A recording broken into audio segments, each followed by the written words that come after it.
Hi everyone, my name is KayLee Lile, and today I will be presenting on the research I conducted under the advisement of Dr. Holgado, and that is the study of the insulin pathway in UNC33 mutants. To begin with, just a brief introduction of what autophagy is. Autophagy literally translates to eating of self, and it is a mechanism that has been conserved across species that plays an important housekeeping role by maintaining homeostasis.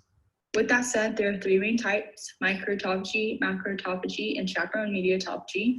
And for our research purposes, we focus on macroautophagy. And for the rest of this presentation, will be simply referred to as autophagy. This diagram here shows a simplified version of what occurs during that mechanism, and that is that it begins with this isolation membrane that elongates to engulf protein aggregates and non-functional organelles. It eventually forms this double membrane vesicle that is deemed the autophagosome, which fuses with a lysosome containing lysosomal hydrolases, indicated here by these orange arrowheads.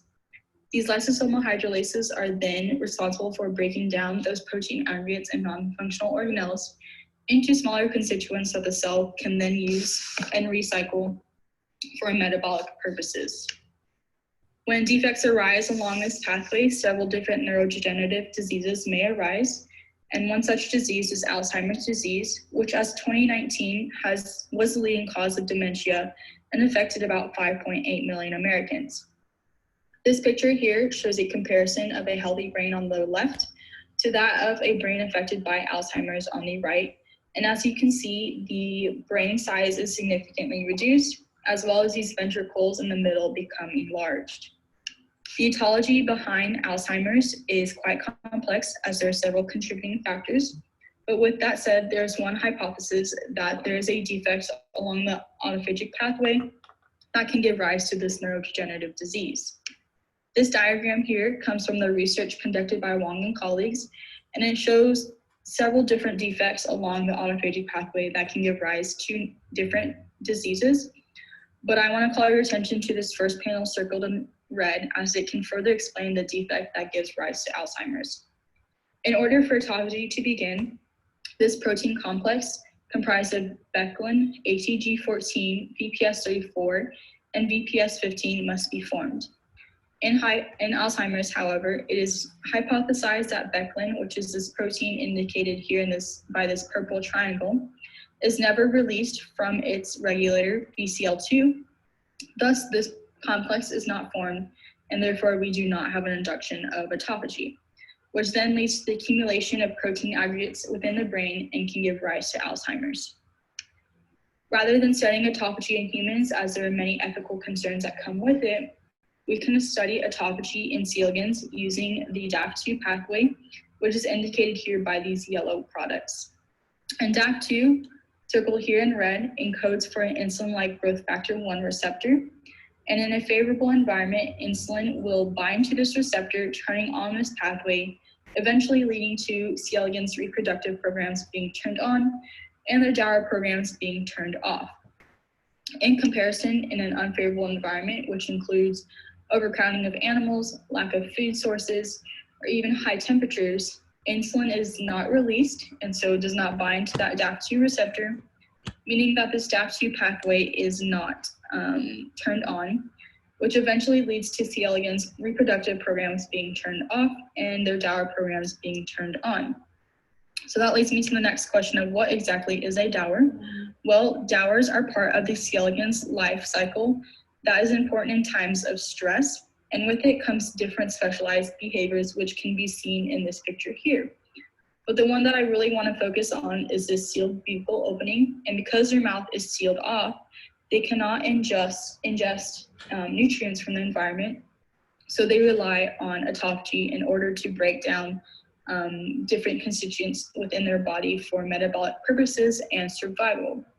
And in our research, we use DAF2E1370, which is a temperature-sensitive allele.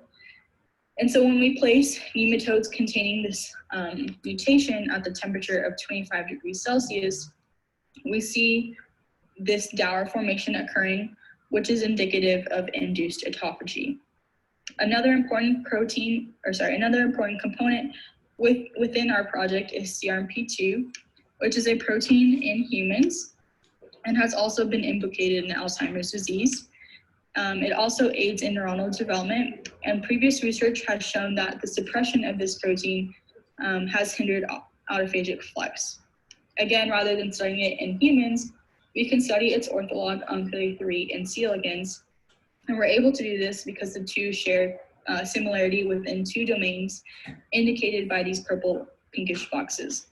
The first domain has 44% similarity, and the second has 75% similarity.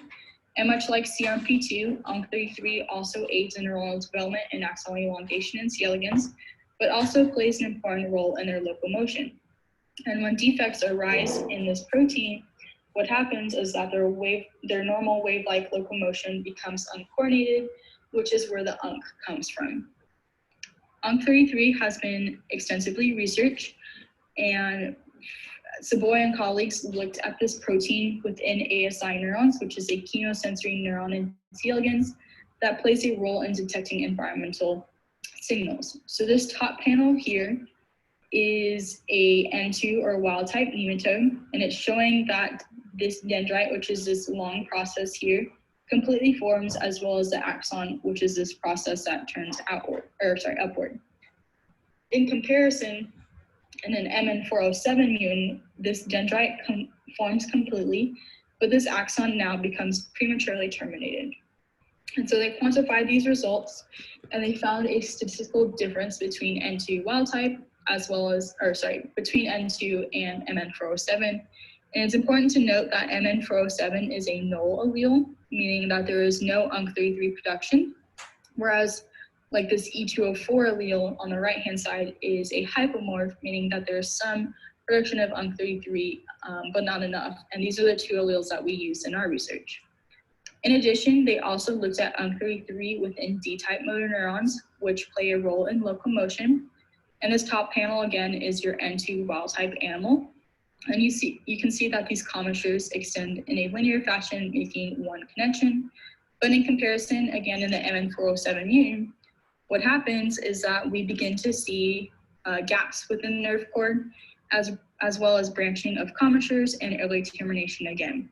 They once again quantified the results and found a statistical difference between N2 wild type and MN407, as well as MN407 and E204. And these are the commissures that we look at in our research.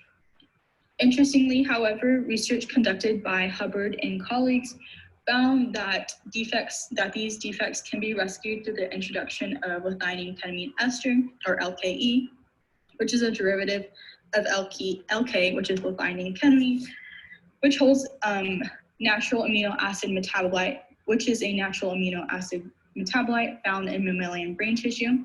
And both LKE and LK hold neuroprotective and anti-inflammatory properties. And what they found was that with LKE treatments, the gaps within the nerve cord were significantly reduced, which is depicted here in that E204 mutant, as well as they found that with the treatments, they further elongate commissures in both MN407 and E204. Upon further investigation by Harris, White, and colleagues behind the mechanism that could potentially explain these results, they found that LKE induces autophagy, which is one hypothesis behind these rescue results. So this leads us to our question of, are we able to rescue defects associated with UNC33 mutants by inducing autophagy with a DAF2 E1370 mutation? And our hypothesis was that the introduction of DAF2 E1370 in an UNC33 mutant background induces autophagy and potentially rescues axonal outgrowth defects. To begin our research, we conducted a double mutant nematode containing mutations in UNC33 and that DAF2 E1370 mutation. And then we used fluorescent microscopy to visualize those D-type motor neurons using a JUIS76 transgene. Now this transgene has an UNC25 promoter that drives expression of green fluorescent protein in these motor neurons, which is why we can visualize them and quantify any defects that we can see. The first defect we looked into was the total number of commissures, and this picture here is showing our control strain. And in a normal nematode that contains no genetic mutations, they have about 19 total commissures that extend in a linear fashion, making one connection. In comparison, looking at our MN407 mutant, which is this top picture here, we began to see that there's sometimes excess number of commissures towards the head, or sometimes that there were commissures missing, which can be seen towards the middle of this nematode. With the introduction of DAP2 in this mutant background, which is a picture below it, we saw that to the naked eye, there appears to be a difference between these two animals. And so we quantified over 30 animals for this defect and the rest of the defects we looked into. And we saw that there was an average increase from 19 to about 26 in our single mutant MN407, and not so much of a change in our E204 single mutant. And with the introduction of the DAP2, there was not much change between the double mutant and single mutant. And so using a ANOVA test, we found that there was no statistical significance between the single and double mutants, meaning that the axonal outgrowth of total commissures was not rescued in the UNC33 double mutants. The next defect we looked into was the crossing of commissures. And while we saw this in our control strain, which you can see here in this picture, the frequency of this occurring was relatively low, which is depicted by this graph. In our E204, we also saw a crossing of our commissures, and with the introduction of DAP2 E1370, the presence of this defect was still there. Upon quantification of those animals in the single mutant E204, we saw that there was an increase in frequency of this defect occurring, and that with the introduction of DAP2, we saw a leftward shift in this defect. Upon statistical analysis, once again, we found that there was a statistical significance between the single and double mutant E204 only, meaning that the axonal outgrowth of crosses was rescued in the double mutant E204. Following this, we looked at the branching and merging of commissures, and again, we saw this in our control strain, which can kind of be seen here. But when we began to investigate this defect in our single mutant MN407, which is this picture here on the left-hand side, we saw that this defect was quite exaggerated, and that with the introduction of DAP2, which can be seen here in this picture on the right-hand side, that to the naked eye that there was some kind of difference between these two animals. So again, we looked at 30 plus animals, and we saw an average increase in our single mutant MN407 to about 32. And with the introduction of DAP2, we saw that it was actually decreased to 14, but not to the level of the control, which was about 0. So upon statistical analysis, we found that there was a statistical significance between single and double mutants, meaning that this branching merging defect was partially rescued in UNC33 double mutants. And that means that in the double mutants, it was rescued, but not to the level of the control. While we were interested in looking at the outgrowth of commissures, we were also interested in the structure of the nerve cord. And so the first defect we looked at within the nerve cord was gaps, which is indicated here by this white arrow. And again, we saw this in our control strain, but the frequency of this occurring was fairly low. In our single mutant MN407, what we saw was that the gaps became enlarged in size. And with the introduction of DAP2 to the naked eye, there appeared to be really no difference. When we looked at the quantification of this defect, we saw again that the frequency of this occurring in our single mutant MN407 was increased. And with the introduction of DAP2, there was a slight leftward shift in this defect. Upon statistical analysis, we found statistical significance between our single and double mutants, meaning that the dorsal nerve cord gap was partially rescued with the introduction of DAP2, meaning that it wasn't rescued to the level of the control. The final defect we looked into was defasciculation of the nerve cord. And so this picture here is representative of our control strain. And the nerve cord is comprised of several nerve fibers, which are bundled in a cohesive manner or fasciculated. And you can see that here in these two nerve cords. But when we began to look into our single mutant MN407, what we saw was that these nerve fibers actually become unbundled and are deemed defasciculated, and that with the introduction of DAC2 in this right-hand side photo, there appeared to be a difference between these two animals. Once more, we saw that there was an average increase in the defasciculation within our single mutants, and with the introduction of DAC2, we did not see much change. So upon statistical analysis, we actually saw that there was no statistical significance between single and double mutants, meaning that defasciculation of the nerve cord was not rescued in the UNC33 double mutants. In conclusion, inducing autophagy via the DAF2 E1370 mutation was able to rescue the following UNC33 axonal defects: commissural crosses, commissural branching and merging, and nerve cord gaps. And to put that in perspective in terms of disease, a simple model to explain the effects of autophagy in axonal outgrowth demonstrates that the manipulation of autophagy using the DAF2 E1370 mutation can shine light towards the development of therapeutics that induce autophagy and potentially slow down neurodegenerative diseases. For future research, to make sure that our results weren't due to any kind of artifacts, we're interested in studying DAF7 pathway, which is also shown to induce autophagy and can be seen here circled in red. But the difference between this pathway and DAF2 is that DAF7 uses TGF-beta instead of insulin as a ligand. With that, I would like to acknowledge St. Edward's University and NSF for providing funding for this research, as well as CGC for providing some of the strains we worked with. I would also like to thank Dr. Holgado for being an amazing advisor and all the help she has given me, as well as my two lab partners, Haley Tromley and Alexis Rivas, for all their work, and everyone else in Dr. Holgado's lab for all the support. And finally, I would like to thank Dr. Stephenson and Dr. Hauser for help with statistical analysis. And thank you guys for attending this presentation virtually. If you have any questions, I would be happy to take them now and answer them. Thank you so much.